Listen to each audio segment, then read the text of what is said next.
Buenos días. Tantos aplausos me hacen dudar sobre el mentado error tipo 2. Bueno, la charla que voy a dar hoy es sobre la herencia, lo que hicimos y lo más importante, cómo la vemos de cara al futuro y cuáles son las posibilidades que hay en esta perspectiva.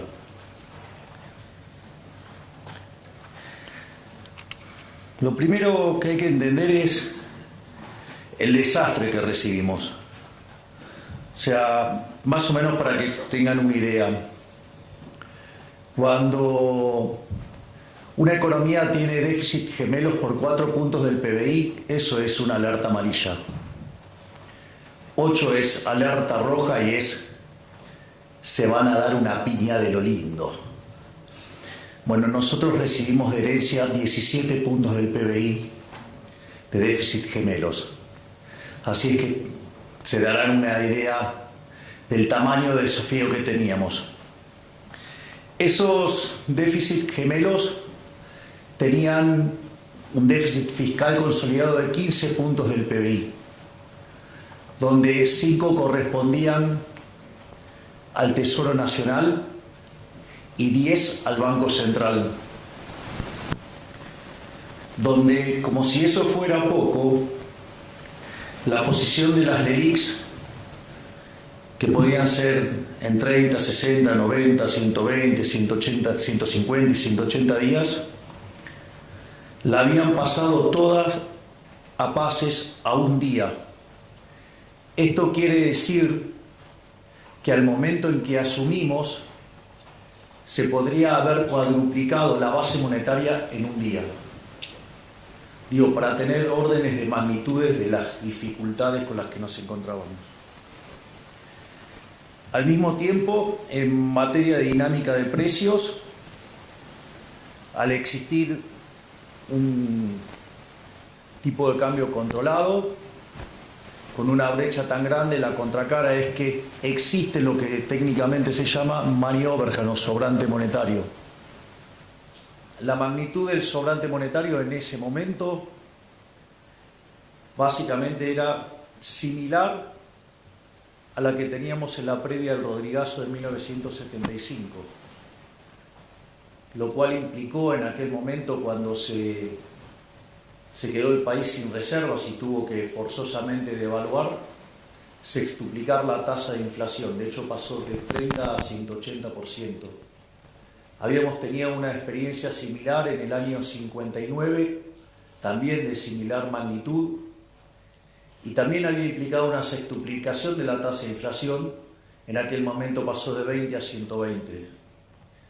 Por lo tanto, si nosotros teníamos una inflación que básicamente venía viajando al 200%, eso implicaba que la tasa de inflación se fuera a niveles del 1200%. Además, si contemplamos que podíamos estar triplicando la base, digamos, incrementando 3 veces la base, eso implicaba llevar la inflación a 3600% anual. Y si por otra parte consideramos que el gobierno anterior emitió 13 puntos del PBI de manera directa e indirecta, con una base que hoy está en 2.6, implicaba multiplicar por 5, es decir, metíamos 4 veces más de base monetaria, es decir, estaríamos hablando de una tasa de inflación en el orden del 15.000%. Esto que parece exagerado, hecho haciendo las cuentas desde el lado monetario, la realidad es que durante la primera semana de diciembre los precios ya venían viajando al 1% diario, eso es anualizado 3.700% anual. Cuando ustedes consideran cómo venía en las 2 primeras semanas de diciembre, la aceleración fue tan grande que ya venían los precios viajando al 7.500% anual. Y esto, que parece una exageración y que de hecho muchos nos acusan de haber sido exagerados, Cuando ustedes toman el caso de la inflación mayorista, en el mes de diciembre fue 54%. Eso en términos anualizados da 17.000. Es decir, efectivamente estábamos transitando el camino a una hiperinflación. O sea, lo único que requería esa hiperinflación para concretarse era la convalidación monetaria.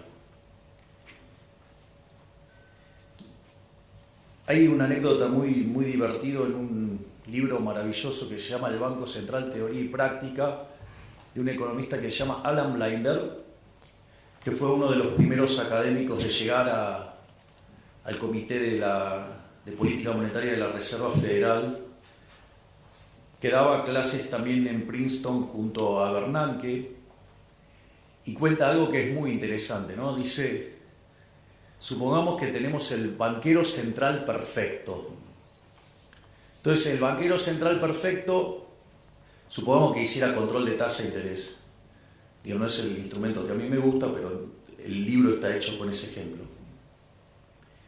Y entonces, este banquero central es tan genial que no solo que sabe en cuánto mover la tasa, sino que además acierta a la perfección en los rezagos.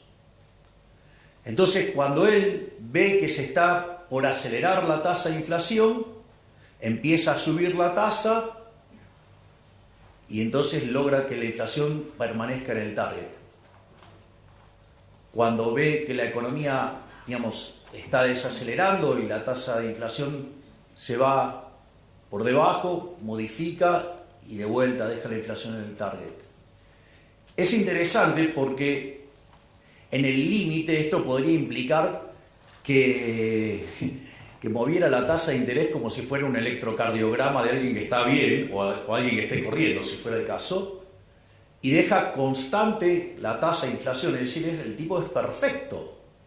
Ahora fíjense que cuando está subiendo la tasa de interés, va a haber un montón que los van a estar criticando porque dicen, ¿a dónde estás viendo la inflación y nos vas a meter en una recesión?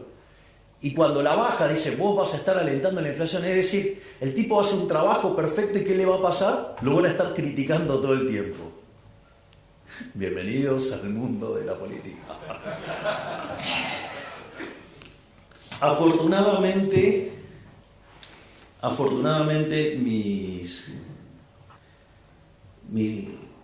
mi trabajo estudiando la Torá junto a mi queridísimo rabino Axel Banish, que ahora tenemos la fortuna de tenerlo como embajador en Israel, una de las cosas que me contaba era que ya, digamos, habiendo salido de Egipto, cada vez que Moisés se levantaba tarde, lo criticaban que estaba haraganeando.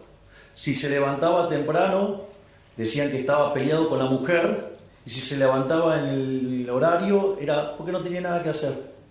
Es decir, no importa lo que hagan, nos van a criticar igual.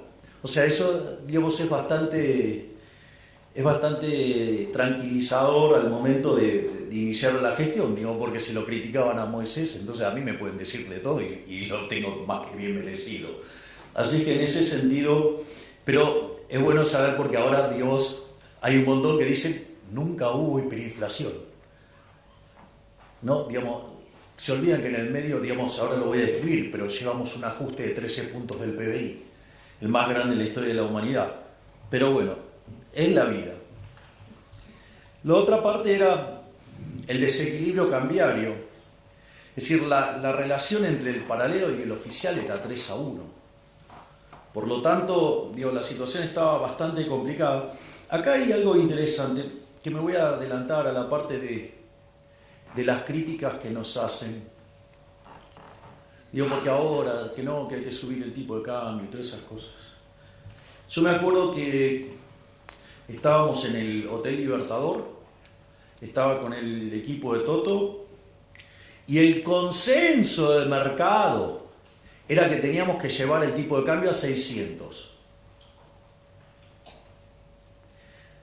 De hecho, digamos, o sea, yo lo quería llevar a un nivel que, ajustado por riesgo país, quedara igual que el paralelo. Eso tiene una justificación técnica para tratar de eliminar el exceso de demanda. y que el impacto en actividad sea lo menos posible. Digo, me causa gracia porque esos mismos, digamos, que se quejan de que ahora el tipo de cambio está atrasado, decían que tenía que ser 600 y la hipótesis de inflación que tenían es mucho más alta que la que estamos viviendo. Digo, no les cierra el modelo, muchachos. Es decir, lo que digo es, ojo con esos economistas porque no les cierra el modelo. Es decir, me decían que el tipo de cambio tenía que ser 600, que estábamos locos en ponerlo en 800 y la hipótesis de inflación que tenían era más alta que la que estamos teniendo en la realidad. Digo, no les cierra el modelo, yo solamente lo menciono. Después teníamos un problemita menor que se llamaba reservas internacionales netas. Estábamos 11.500 millones de dólares abajo.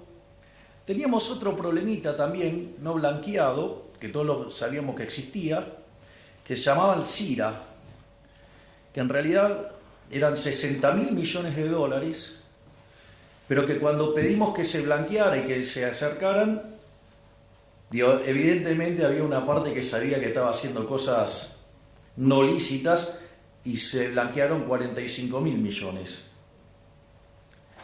Otro problema más que teníamos es que teníamos vencimientos en moneda extranjera por 25.000 millones de dólares, concentrados principalmente en multilaterales, y teníamos el acuerdo con el Fondo Monetario caído. Por lo tanto, teníamos un problema enorme, con esos 25.000 millones de dólares. Y la verdad que como si todo esto fuera poco, teníamos vencimientos en pesos por el equivalente de 90.000 millones de dólares. Entonces, si ustedes contemplan el desequilibrio que teníamos en el plano monetario, que era peor que el de la previa del Rodrigazo, una situación patrimonial del Banco Central muchísimo peor que la que teníamos en la previa de la hiperinflación del 89, y que además teníamos indicadores sociales peores que los que teníamos en el 2001, verdaderamente estábamos frente a la madre de todos los males, porque teníamos todas las peores crisis, las teníamos todas juntas.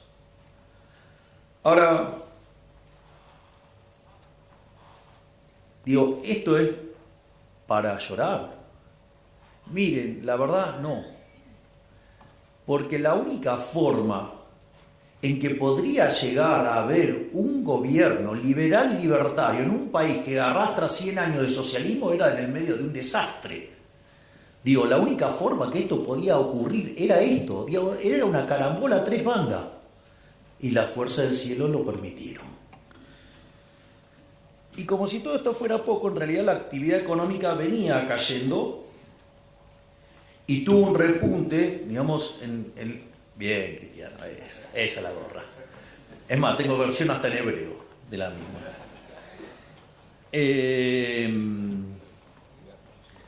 Eso es divertido, de dónde salió esa... Bueno, se la voy a contar porque es divertido. Para que vean lo dinámica que es la política. Nosotros, cuando con Victoria asumimos como diputados en diciembre del 21, un periodista de Diputados TV, que yo lo conocía de América, un verdadero grosero, me dijo: pero ustedes son 2 diputados, ¿qué pueden hacer 2 diputados en 257? No van a poder hacer nada. Y yo le contesté con el primer libro de Macabeos 3:19, que dice: la victoria en la guerra no depende de la cantidad de soldados, sino de las fuerzas que vienen del cielo. Maradona tendría una frase para eso.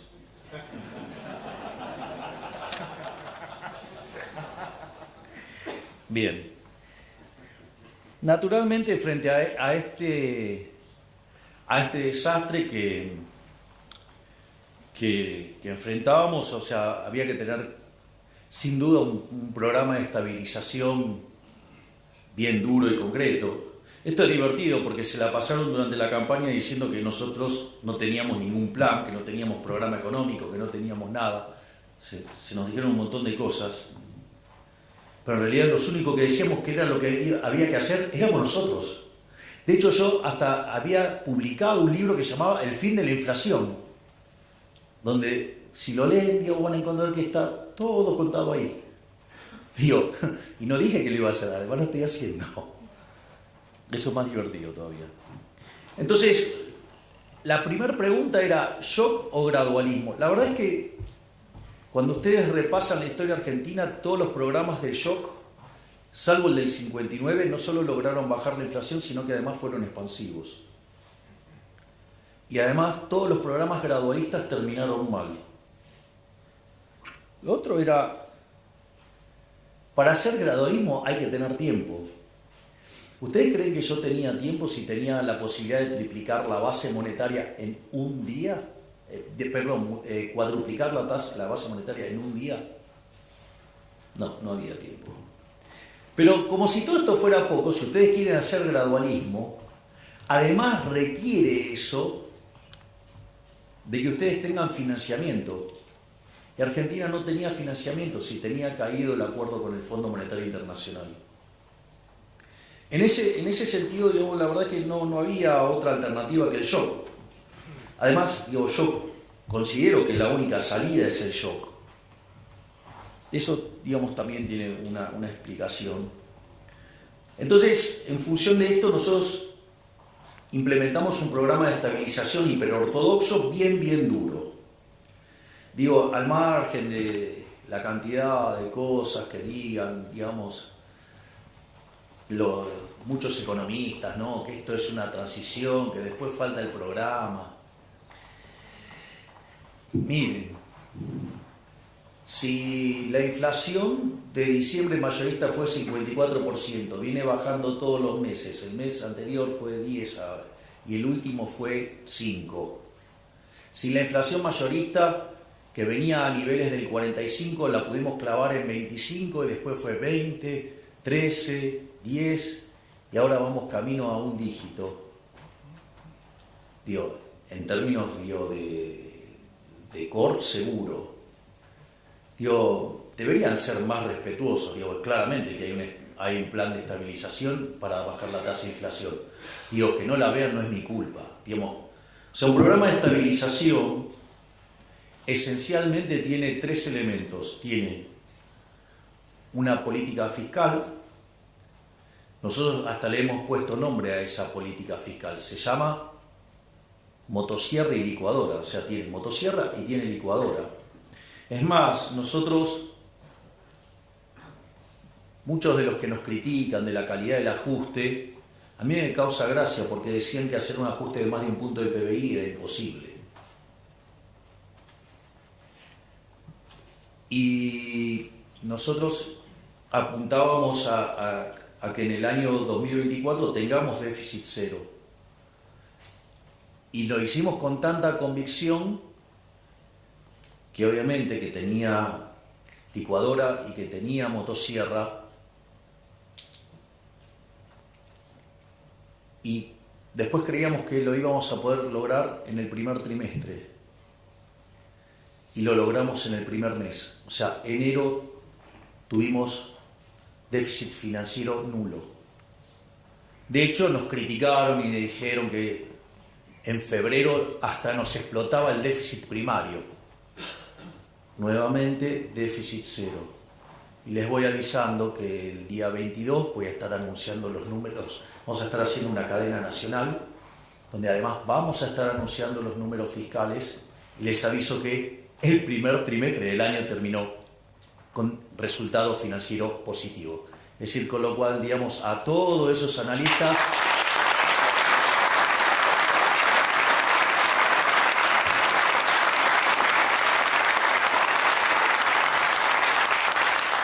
es decir, a todos esos analistas que dicen que nos va a explotar el déficit y todo eso, les dedico el aplauso que ustedes tuvieron recién o nuevamente la frase de Maradona.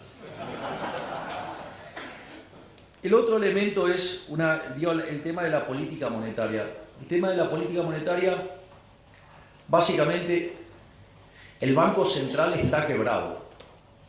Entonces la pregunta es, ¿cómo se resuelve la quiebra del Banco Central? Es decir, porque esta es la clave. La quiebra de un banco central se resuelve licuando sus pasivos.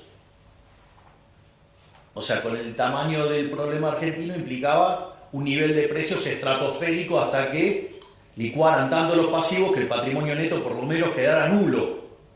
¿Hasta ahí vamos? Si esto es así, quiere decir que dado ese nivel de precios para resolver el saneamiento del Banco Central está en la estratosfera, dado los precios de hoy, la línea que une esos dos niveles de precios le da la tasa de inflación implícita.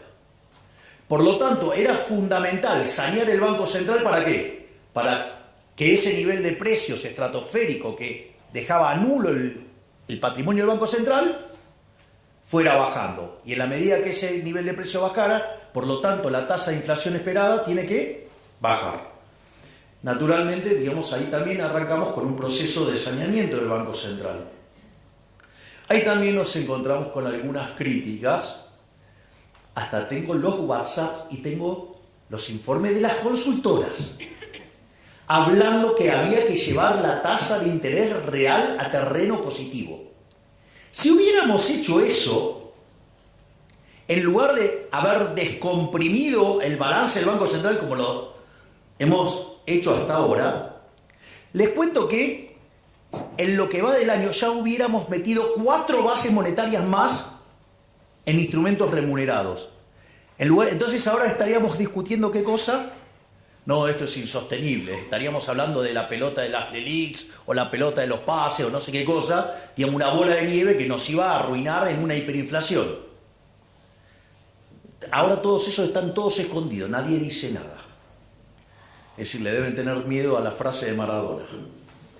Pero dicho de otra manera, lo importante es que la contracara de ese déficit cuasi fiscal de 10 puntos del PBI ya lo llevamos a 4. Es decir, no solo que llevamos hecho un ajuste fiscal de 7 puntos del PBI en el Tesoro, motivo por el cual ahora hemos empezado a relajar partidas y entonces ahora empieza a quedar más motosierra y mucho menos de licuadora. Digo, para los que están tan preocupados por la calidad del ajuste, como si no fuera que una licuadora permanente es una motosierra, ¿no? Pero bueno, ese es otro detalle.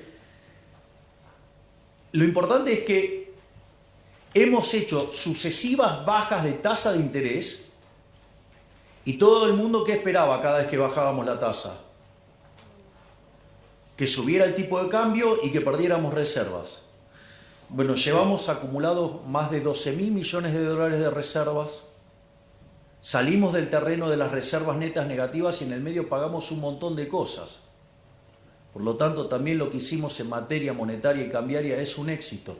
De hecho, ahora la discusión es, no, bueno, pero la tasa en dólares es enorme.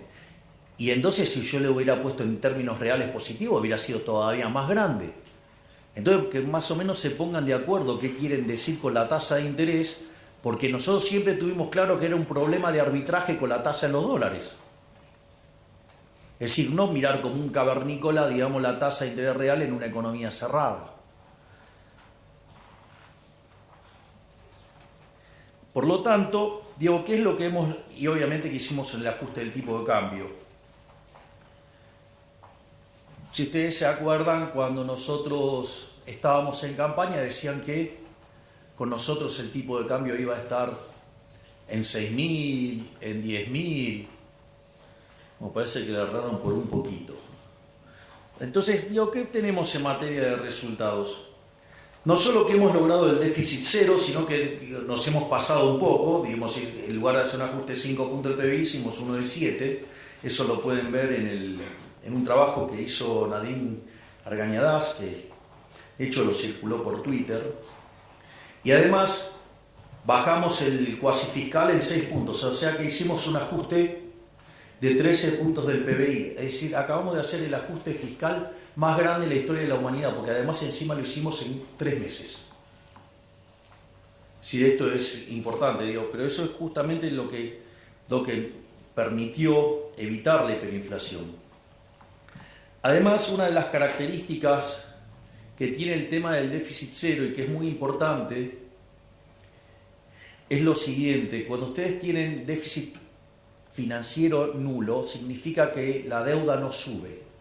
Si la deuda no sube, la relación deuda-producto no sube. Por lo tanto, ustedes están en un sendero sostenible, es decir, ustedes pasan a ser solventes. Y si ustedes pasan a ser solventes, el precio de los bonos tiene que subir. Y de hecho, de $18 que estaban cuando nosotros asumimos, hoy están cerca de 60. Y el riesgo país, que estaba en 2.900, hoy está en 1.200. Y si logramos bajar 200 puntos básicos más el riesgo país, ya podemos ingresar a los mercados de deuda. Este ajuste fue tan fuerte y tan positivo la forma en que lo hicimos, que además, cuando fuimos a negociarlo al fondo, mientras que todos los analistas decían que nuestro programa era inconsistente y que una revisión del fondo con programas caídos, como el caso argentino, demandan como 3 meses, nosotros sacamos el acuerdo en un fin de semana. Se imaginarán cuál es la frase. Y obviamente que esto se está traduciendo en la baja de la tasa de inflación, porque, como les decía, la inflación de mayorista, que es la que se anticipa, estaba en 54%, es decir, el equivalente del 17.000% anual, y hoy está en 5%. Es más, el propio Fondo Monetario Internacional, que tenía expectativas de inflación para este año, para Argentina, en torno al 250% anual, la bajó a 150. Bajarla a 150 significa que de hoy para adelante está esperando que en promedio la inflación sea del 5,5. Pero como ese proceso no es lineal, quiere decir que vamos a un dígito bajo hacia diciembre. Es decir, que lo estamos logrando. Naturalmente hay un montón de críticas. Lo que pasa es que las críticas, a mí me parece que se tendría que hacer, entendiendo el modelo que uno tiene en la cabeza. O sea, yo, por ejemplo, no sé, cuando dicen programa integral, ¿no? Entonces dice políticas sectoriales dentro del programa dentro del programa. Miren, yo no soy Leontiev, no sé si soy claro. Es decir, yo no les voy a hacer el plan quinquenal. Yo no creo en eso. Yo no creo en una economía dirigista. Yo soy liberal libertario. Yo me voy a ocupar de arreglar la macro. La micro la tienen que arreglar ustedes. ¿Qué tengo que estar haciendo yo con la micro? Ya bastante con las estupideces que venimos haciendo hace 100 años, que hacemos cualquier desastre macro y después vienen los políticos eligiendo los ganadores. Lo cual además es una fuente de corrupción enorme. Por lo tanto, ¿cuál es la regla de un liberal en esto? Don't pick the winners. Yo me voy a encargar de estabilizar la economía, de bajar la inflación, de generar las condiciones para que la economía vuelva a crecer. El resto es todo de ustedes. Es decir, el que mejor esto lo explica es Claudio Suchovicki. Tiene un ejemplo fabuloso. Milei se va a ocupar de la inflación, sí. Se va a ocupar del déficit fiscal, sí. Se va a ocupar de la cuestión cambiaria, sí. Se va a ocupar de limpiar el balance del Banco Central, sí. ¿Se va a encargar de su negocio de pizzería? No. Usted tiene 2 pizzerías, una le va bien, otra le va mal. Tiene el mismo contexto internacional, tiene la misma macro. Yo no me voy a ocupar de la pizzería, eso es un problema micro, eso lo tienen que resolver ustedes. ¿Qué tengo que estar haciendo yo metiéndome en el negocio de cada uno de ustedes? No se puede ser tan fatalmente arrogante.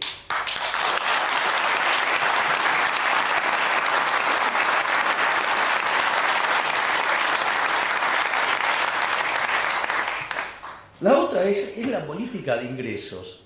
Entonces, claro, ¿pero qué es la política de ingresos? Tocar el precio de tal cosa, el precio de tal otra, el precio de tal otra, el precio, la tasa de interés, los salarios. ¡Ey! Hola, soy liberal libertario. Yo creo en el sistema de precios. Es decir, creo en el sistema de precios. Entiendo que puedo tener un problema transitorio porque estoy pasando de una economía hipersocialista Digo, tengo 100 años de socialismo y entonces estamos haciendo una reforma pro mercado. Hay un montón de desequilibrios de inicio, más el problema adicional que tenemos que evitar una hiper, entonces estamos corrigiendo precios relativos en un contexto de alta inflación. Entonces, y con algunos problemas de base y con algunos problemas de violentar la propiedad privada antes,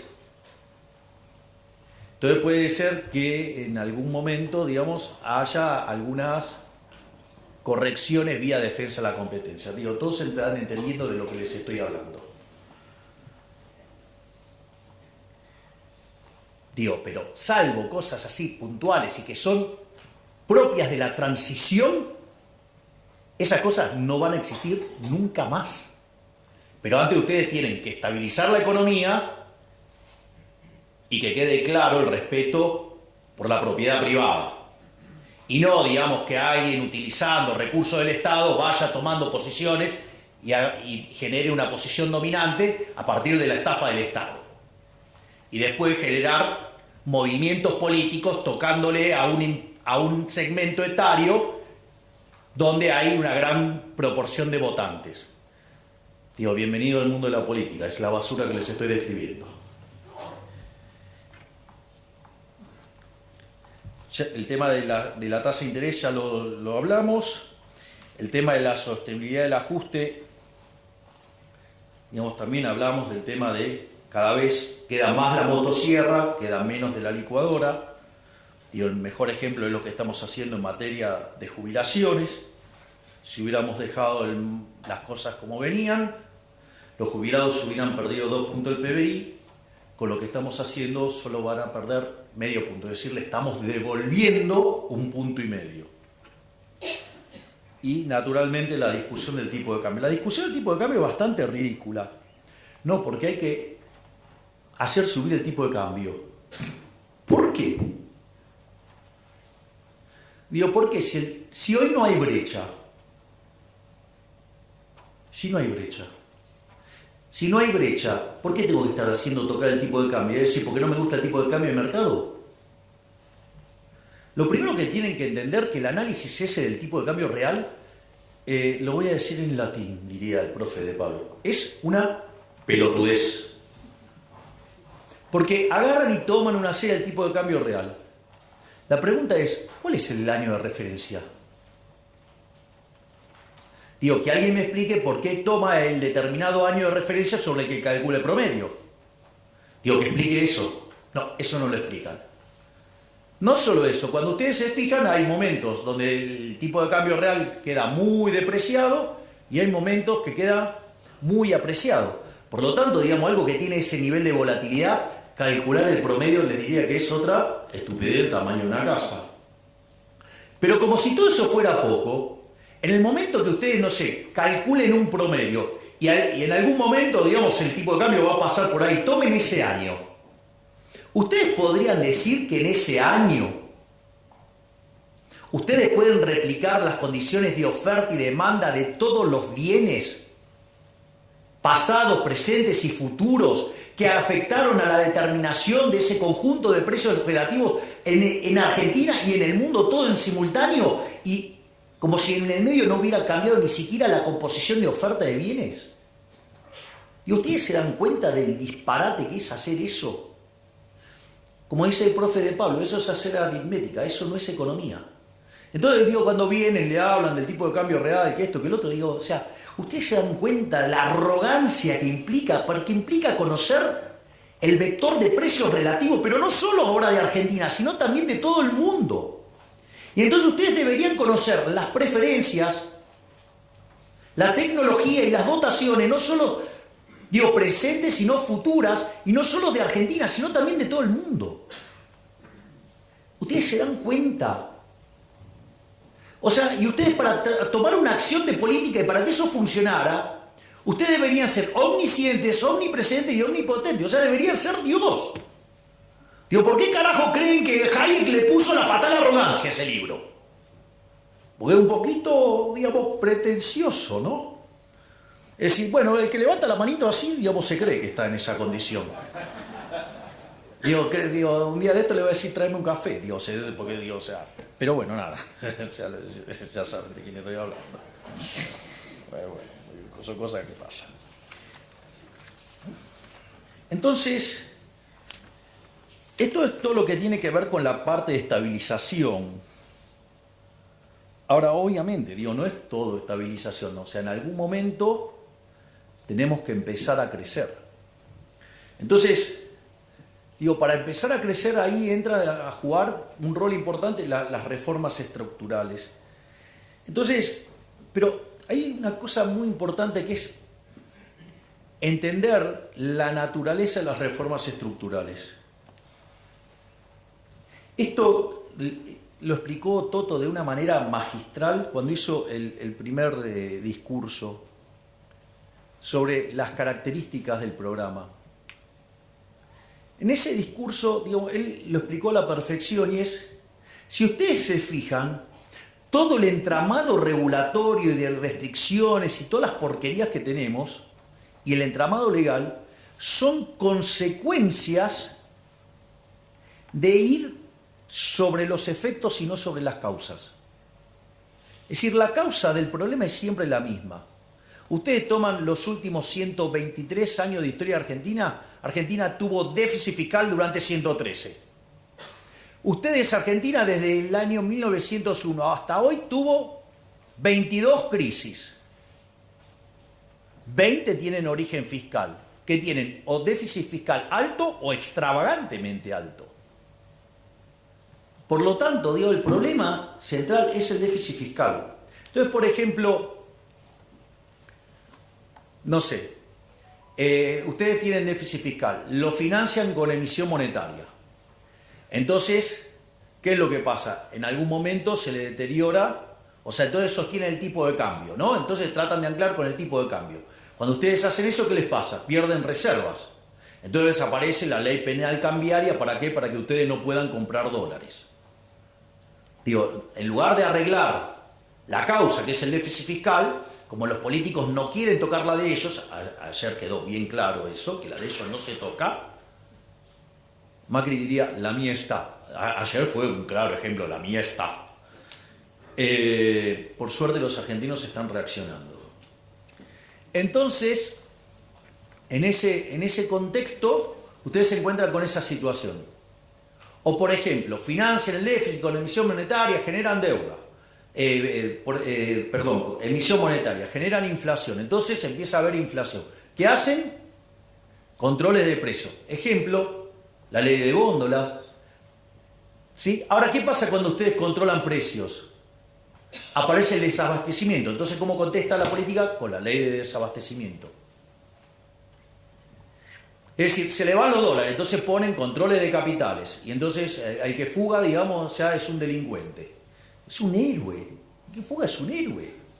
Logró escaparse de la garra del Estado. No, ustedes se ríen, pero yo lo veo así. ¿Qué le recomendarías a tu cliente? Yo ahora me pongo el traje de economista. Compra dólares. Eso después se figura como fuga. Y la verdad es que si lo compran en negro, mejor. Porque así no tienen que pagar un montón de impuestos estúpidos que hay.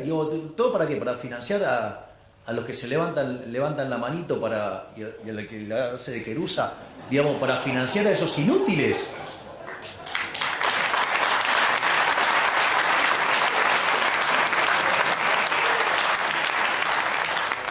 La frase dice que el ladrón que roba a otro ladrón tiene 100 años de perdón. Con lo que han robado los políticos argentinos tenemos la eternidad ganada. Entonces, la realidad es que cuando ustedes se fijan,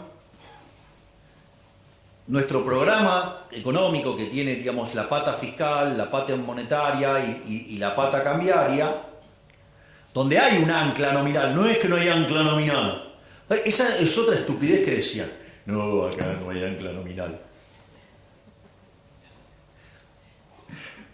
Miren, desde que nosotros llegamos, la base monetaria prácticamente no ha cambiado. y compramos, emitimos un montón para comprar los 12.000 millones de dólares. Nos habían dejado un regalito que se llamaban unos puts en el Banco Central que nos dispara emisión endógena. Estaban los pasivos remunerados. ¿Y con qué compensamos? Compensamos con BOPREAL y compensamos con resultado fiscal. Y eso hace que la base monetaria no cambie. Hoy tenemos reservas internacionales netas nulas y tenemos la misma base monetaria. Ese es el ancla. El ancla es la cantidad de dinero. Es más, si ustedes se fijan que siempre se los queja se los tacha de muy agresivos al fondo con el tema a la velocidad que puede bajar la inflación, reconocieron que la estamos bajando más rápido. Es más, algunas críticas me resultan bastante graciosas entre el tipo de cambio y la inflación, porque durante la convertibilidad, que tardó 20 meses en estabilizarse la tasa de inflación hasta ser un país serio en términos de inflación con el tipo de cambio fijo, hoy la tasa de inflación baja mucho más rápido que durante la convertibilidad. Y eso tiene una explicación. Porque ustedes durante la convertibilidad tenían dinero endógeno. El dinero endógeno asociado al aumento de la demanda de dinero. Cuando ustedes querían demandar pesos, ¿qué hacían? Entregaban dólares y el Banco Central les daba pesos, ¿sí?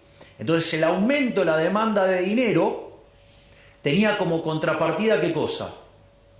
Un aumento de la oferta de dinero. Y eso hace que entonces ustedes dejaban el mercado de dinero todo el tiempo en equilibrio y lo único que restaba era ¿qué? La readecuación de los precios relativos por los dos quilombos hiperinflacionarios anteriores, ¿no? Digamos, la hiper de Alfonsín y la hiper de Menem. Entonces, cuando se terminaron de corregir todos esos problemas de precios relativos, la inflación desapareció. Porque ustedes mantenían en equilibrio el mercado monetario. Nosotros también mantenemos el equilibrio del mercado monetario, pero sin emitir. Con lo cual, todos los aumentos de demanda de pesos van contra ¿qué? Contra caída en el mercado de bienes. Por lo tanto, el nivel al cual la tasa de inflación baja es muchísimo más rápido. Ahí está la explicación. No era tan difícil. Solo lo único que hay es poner un poquito de cabeza. Entonces, para enfrentar esto, nosotros enviamos el programa de reformas más ambicioso de la historia argentina. Mandamos 1000 reformas en 2 instrumentos.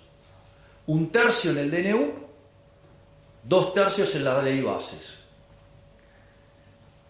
El DNU todavía sigue en pie, pero ¿cuál es la característica de estos instrumentos? Tiene 3 elementos.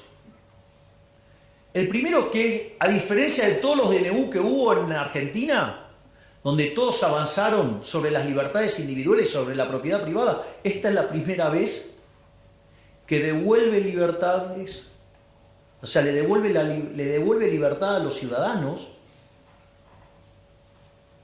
Hace un respeto furioso de la propiedad privada, promueve estructuras de mercado más competitivas. Eso sí, tiene un defecto enorme, tanto el DNU como la ley bases. Un defecto tremendo. Va contra el curro de los políticos. Eso se vio con claridad lo que hicieron, cuando lo voltearon en la Cámara de Senadores. Obviamente, que los mayores abanderados de los curros que van a decir, no, el decreto sí es constitucional. Afortunadamente, la Corte, después de algunas cosas, ahora parece que como que se encaminó, se reorientó y ahora, falló en 2 casos a favor del DNU. No es suficiente todavía, pero es un buen inicio. En cuanto a la ley base también tiene los mismos conceptos, pero eran cosas que no podían salir por decreto, sino que tenían que pasar por el Congreso por el tipo de cosas que implicaba. Entonces, cuando nosotros nos sentamos con los gobernadores en Casa Rosada, una de las cosas que yo le propuse a los gobernadores era arreglarles el problema fiscal que tenían. Y eso estaba en el capítulo 4 de la Ley de Bases. Ahora, ¿qué es lo que sucede? Los gobernadores, en lugar de entender eso como un acto de buena voluntad, lo entendieron como un signo de debilidad. Frente a ese caso, ¿qué empezaron a hacer? Empezaron a hacer un desastre en materia de fiscal. Entonces, ¿qué es lo que pasó? Nosotros sacamos el capítulo 4 de la Ley de Bases. ¿Cómo lo leyó el círculo rojo, que cada día está más analógico? Esta es una derrota de Milei. Salió Toto y explicó, bueno, si ustedes no quieren dejar el capítulo 4 como estaba y hacen un desastre fiscal como el que estaban haciendo para que nos peguemos la piña de acá a 6 meses, nosotros levantamos el capítulo 4. Pero si nosotros levantamos el capítulo 4, ustedes van a terminar haciendo un ajuste fiscal más grande que el que están dispuestos a hacer. Ahora volvió la Ley de Bases. Adivinen qué tiene. El mismo capítulo 4. ¿Quién ganó? Digo, tengan cuidado con estos muchachos que están muy analógicos, que no, parece que no entienden bien cómo funciona la política. No solo eso, sino que además, después pasó el resto de la Ley de Bases, fue aprobada, y después la empezaron a desguazar. Qué interesante, porque los fondos fiduciarios tenían más de 20 años, se enteraron ahora que existían. Cuando digo, teníamos todos los campeones del republicanismo, de la anticorrupción y todo, digo, pero nunca pasó nada con eso. Se descubrió ahora, como todas las cosas que estamos descubriendo todo el tiempo desde el Ministerio de Capital Humano, ¿no? Donde, digamos, por ejemplo, hemos encontrado que la mitad de los que recibían fondos, digamos, los comedores no existían, eran comedores fantasma. O comedores que decían que tenían capacidad para que recibían a 500 personas, en realidad recibían 50. O los que pedían los bolsones de comida y que no querían que se dejara constancia de los DNI de los que recibían esos bolsones. O no solo eso, sino que además cuando recibían los bolsones cotizaban una calidad extra premium y cuando, no sé, ustedes ponían los fideos se deshacían al momento de tirarlo al agua. Miren todas las cosas que hemos encontrado. O el pochoclero que me llamaba Semana Santa, se cae entre marzo y abril. Claro, porque estaba esperando que entre marzo y abril le pudiera llegar a entrar la causa de los guardapolvos a la mujer. Interesante todo lo que estamos encontrando. Y cómo, digamos, se abusan, digamos, de los más vulnerables para esto. Es más, fíjense, uno de los grandes triunfos que nosotros tuvimos, lo primero que recibimos fue una crítica. Digo, yo recuerdo que todo el mundo se ha pasado pataleando contra el tema de los gerentes de la pobreza. Una de las cosas maravillosas que hizo la ministra Petovelo, nosotros teniendo conciencia de que la parte más complicada iba a ser entre la primera parte del año, cuando estuviera operando a full el ajuste fiscal, porque íbamos a estar generando ahorro sin contrapartida de inversión y eso iba a hacer caer la actividad económica, el empleo, los salarios reales, iba a haber más pobres y más indigentes, porque sincerar la economía no es gratis. Es decir, 20 años de populismo no es gratis. O sea, sobre el final del gobierno de Menem, digamos, el salario promedio era de $1.800. Ustedes lo ajustan a hoy, son $3.000. Cuando nosotros asumimos estaba en 300. Es decir, digamos, se había perdido 90% de los ingresos en dólares. No es que las tarifas son caras y todas esas cosas. El problema es que somos tan miserables, tan pobres, que no podemos pagar ni siquiera las subsidiadas. Es decir, el problema no es un problema de cuánto está la tarifa, el problema es de cómo nos destruyeron los ingresos los populistas. Pero, digamos, se la pasaban haciendo gala de keynesianismo. No, hay que consumir. Claro, hay que consumir implica que ahorran menos. Si ahorran menos, invierten menos. Si invierten menos, digamos, no aumenta el stock de capital per cápita, no aumenta la productividad, no aumentan los salarios. Bienvenidos, somos pobres. Entonces, Digo, no es gratis, no es gratis, o sea, no es gratis. O sea, 20 y pico de años de populismo no es gratis. Pero, siguiendo con el tema de... Y ahí empezaron a destrozar la ley bases y bueno, la bajamos. ¿Cómo lo entendió los analógicos del Círculo Rojo? Otra derrota de Milei. Y siguen sin entender el principio de revelación, quedaron todos expuestos. Es decir, si yo soy un abanderado de que no se toque, por ejemplo, las remuneraciones. Nosotros tenemos congeladas las remuneraciones desde enero, por orden mía. Lo que pasó ayer, ¿es una derrota de Milei? Es un triunfo bárbaro, digo, los vamos a arrasar en el 2025. Digo, la gente le está sacando la careta a estos delincuentes que lo único que les importa es estar en política para afanar. Es buenísimo. Es decir, es un momento de revelación maravilloso lo que estamos viviendo. Están saliendo todos los pufos a la luz, está saliendo toda la porquería de la política a la luz. Es decir, los estamos dejando en evidencias a todo. En el 2025 los vamos a aplastar directamente. Y ahí, digamos, ya dentro en la última parte de lo que va a ser esta presentación, nosotros las reformas que planteamos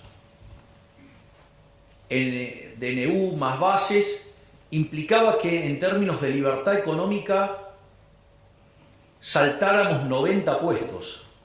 Es decir, pasáramos a estar como Alemania. Es decir, nosotros en 20 años nos íbamos a parecer a Alemania. Pero como la política no quiere dejar de robar,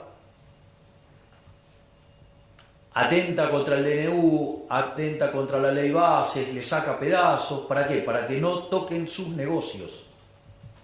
Les tengo una noticia.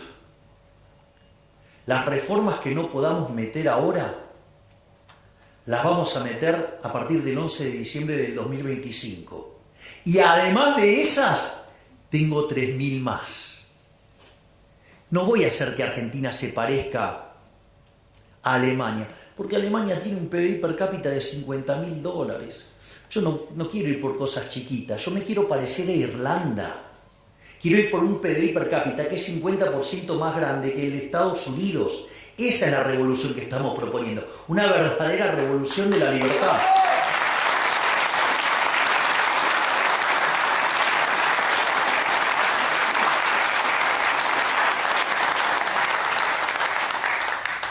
Y en ese sentido,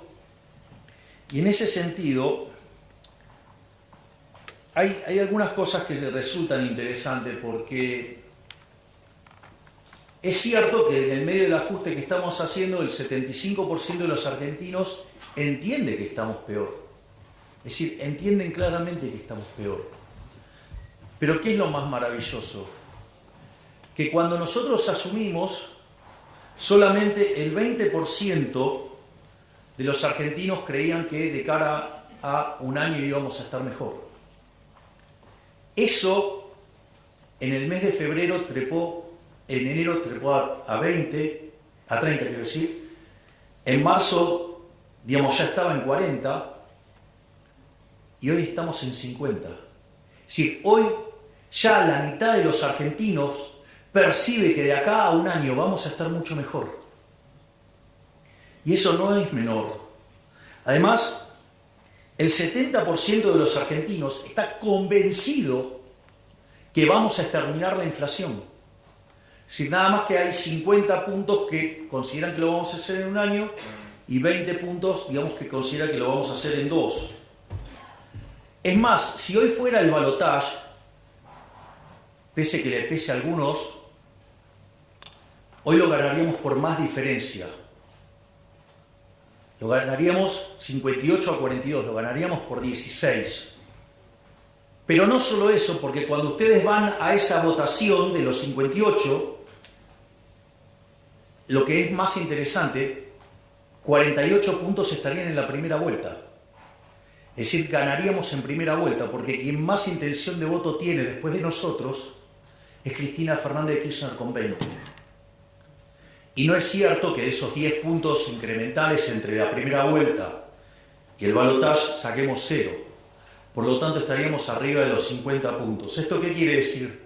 Que sin lugar a dudas, a partir del 11 de diciembre, vamos a hacer todas las reformas que queden pendientes, más las 3.000 que tenemos en carpeta, más todas las otras que estamos diseñando y que también vamos a aplicar. Es decir, vamos a hacer de Argentina una verdadera Argentina liberal que sea potencia y que sea grande nuevamente de acá a 35 años.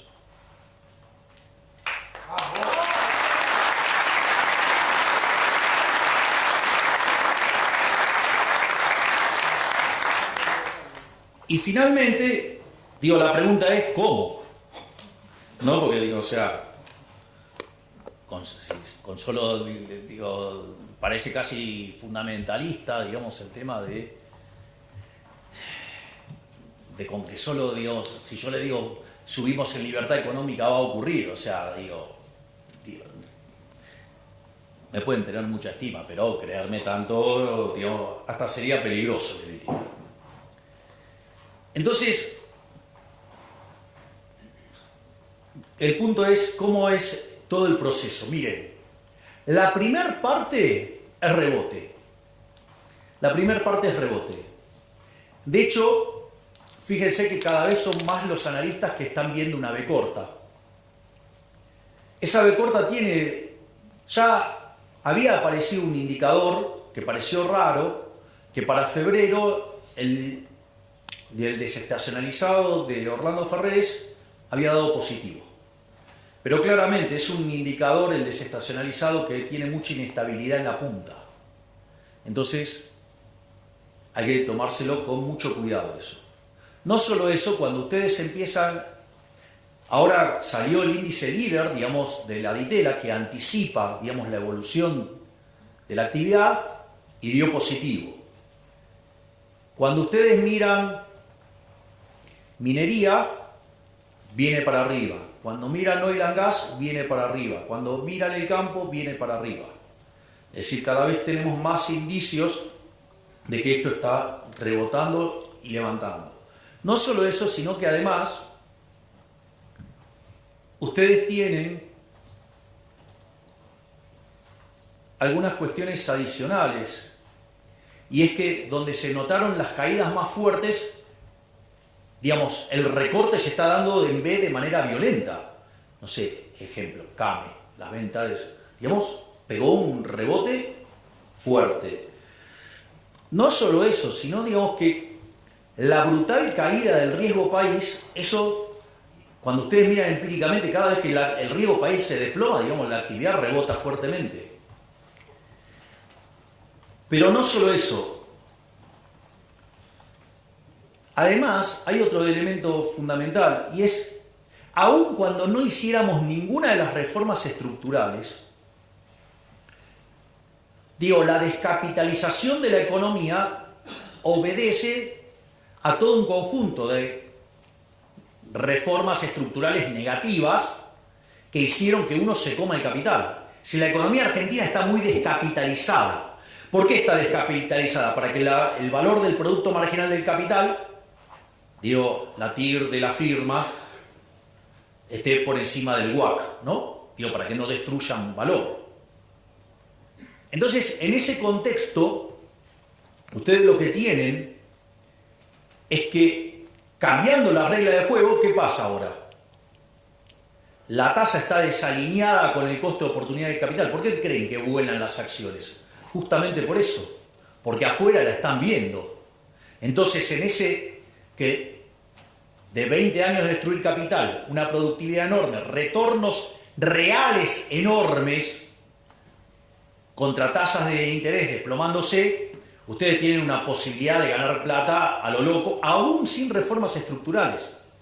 Es decir, podemos hacer reformas, digamos, sin hacer reformas, podemos crecer durante un periodo interesante de tiempo, no a las tasas que a mí me gustaría, pero sí podemos rebotar fuerte ahora y crecer fuerte, digamos, en el arranque.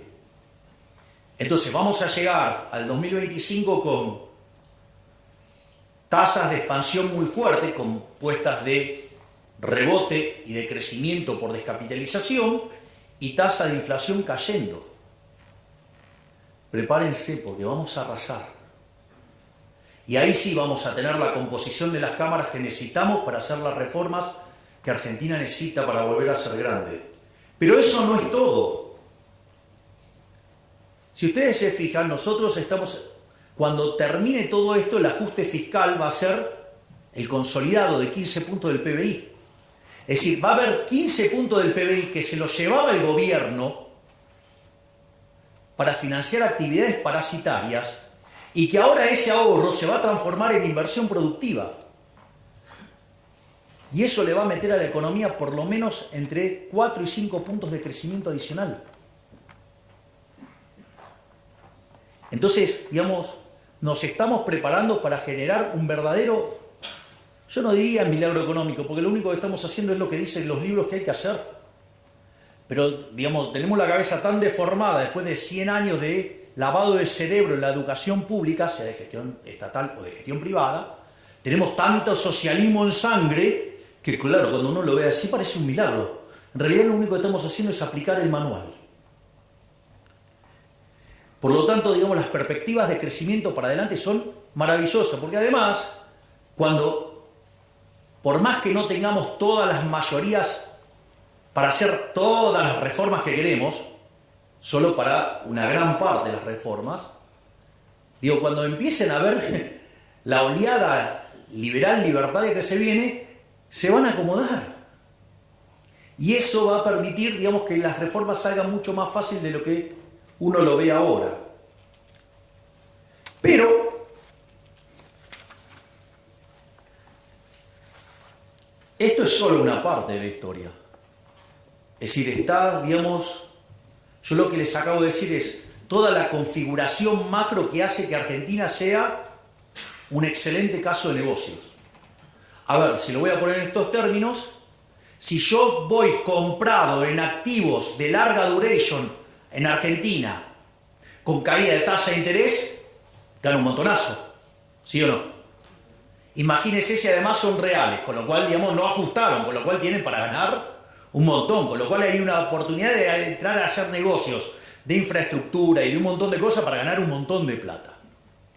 No solo eso, es importante también que tengan conciencia que nosotros, nuestras líneas de análisis económico tienen 3 bloques. Hay un primer bloque que es la coyuntura, es decir, ustedes ahí lo van a encontrar a Toto, lo van a encontrar a Pablo Quirno, lo van a encontrar a Santiago Bausil, son los que se ocupan de la macro, de la coyuntura. Después está la segunda línea de análisis, esto no es una cuestión de orden, es una cuestión, digo, de exposición, que es el tema de las reformas regulatorias, las reformas estructurales, la agenda de la libertad.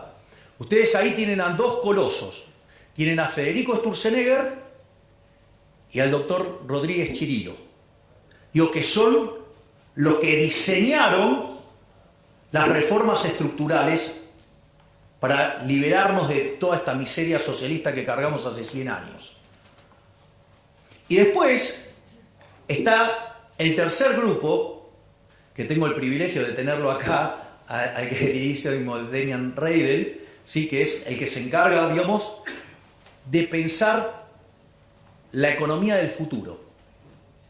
Y donde con el consejo, digamos, que él elabora, analizar y estudiar políticas para que Argentina se convierta en un país de vanguardia, un país de primer mundo, donde estemos a la vanguardia del progreso tecnológico. Si lo estamos haciendo, es decir, estamos dejando todo. Ahora, pero quiero ahora sí cerrar con algo muy importante para que tengan claro que yo les puedo dejar todo listo, pero que la decisión final es de ustedes. Los que tienen el poder de transformar la Argentina son ustedes, no es un político. Yo lo único que tengo que hacer es allanarles el camino, hacerles la vida más fácil. Pero los verdaderos creadores de riqueza son ustedes. Los que van a cambiar el futuro del país son ustedes. Los que van a hacer una Argentina mejor son ustedes. Los que nos van a poner de pie son ustedes. Son los empresarios, los emprendedores. No los políticos. Los políticos no crean valor, lo destruyen. Y lo que yo estoy haciendo es devolverles la libertad. Se los dije en las elecciones. El resto de los políticos, ¿qué les pide? El voto para que les den el poder, para poder transformar su vida. Y yo les dije, yo les pido el voto para poderles devolverles la libertad a ustedes y que ustedes sean los verdaderos arquitectos de su futuro. Entonces ustedes se tienen que hacer cargo de ser los héroes de esta historia.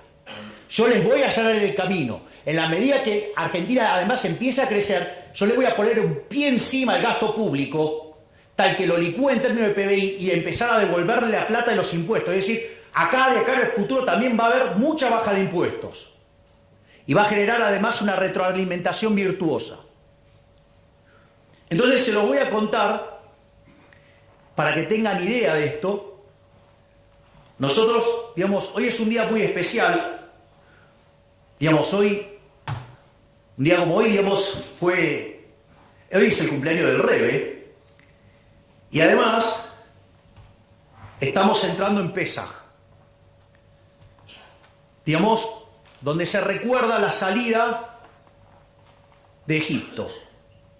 Pero esto es muy interesante, porque después de las 10 plagas que caen sobre Egipto y todo lo que pasó, Moisés lleva al pueblo hasta el Mar Rojo y le piden que lo abra. Y digamos, Moisés golpea el báculo y le dice, abrilo. Y le dice que se manden. No. Le dice, no, que lo abra y entramos. Y le decía, no. Tienen que tener fe, tienen que mandarse, tienen que entrar y cruzar. Y el agua no se abría. Y del otro lado estaban los egipcios, o sea, la esclavitud, que se los venían a llevar puestos. Y ahí, cuando Nahshon, el príncipe heredero, se lanza y cree y confía, se abren las aguas y ahí se da la liberación final. ¿Qué quiere decir eso? Muchachos, en algún momento van a tener que poner las pelotas, van a tener que invertir, se van a tener que jugar para que se abran las aguas y seamos libres. ¡Viva la libertad, carajo!